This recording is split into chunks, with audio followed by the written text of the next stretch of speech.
Sa Navotas, nasusunog ang isang barkong nabangga ng isa pang sasakyang pandagat. Pahirapan sa pag-apula dahil sa lakas ng alon. Nasa frontline ng balitang yan, si Carrie Cator.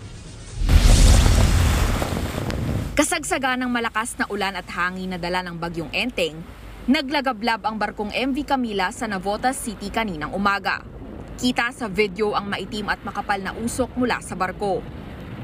Ayon sa Philippine Coast Guard, bago ang sunog ay nabangga ang MV Camila ng cargo ship na LCT GT Express. Tinangay raw ng malakas na alon ng LCT GT Express kaya bumangga sa nakaangkla na MV Camila. Pasado alas 9 ng umaga nang mapaulat na nasunog na ang barko. Ang problema, hindi yan maapula dahil sa lakas ng alon.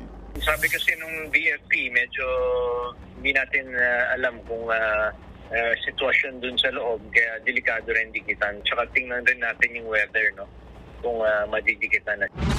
Ayon kay Navotas Mayor John Rex Chanco, ang MV Camila ay isang training ship para sa marine students. Nasagip naman na raw ang lahat ng 18 tripulante ng MV Camila. Isa sa kanila ang sumasailalim sa medical treatment sa Navotas City Hospital. Dineploy naman ng PCG ang BRP Suluan para apulahin ang apoy.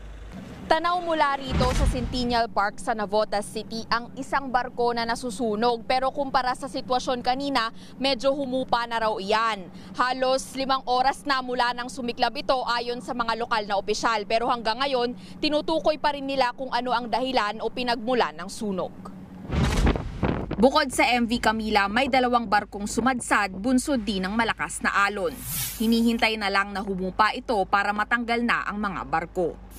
Samantala, apektado rin ng masamang panahon ng ilang barangay sa Navotas.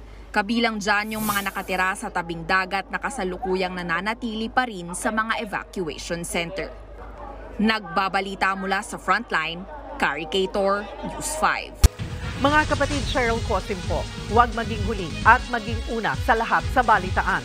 Para sa tuloy-tuloy na talakayan sa Frontline, mag-follow at mag-subscribe sa social media pages ng News 5.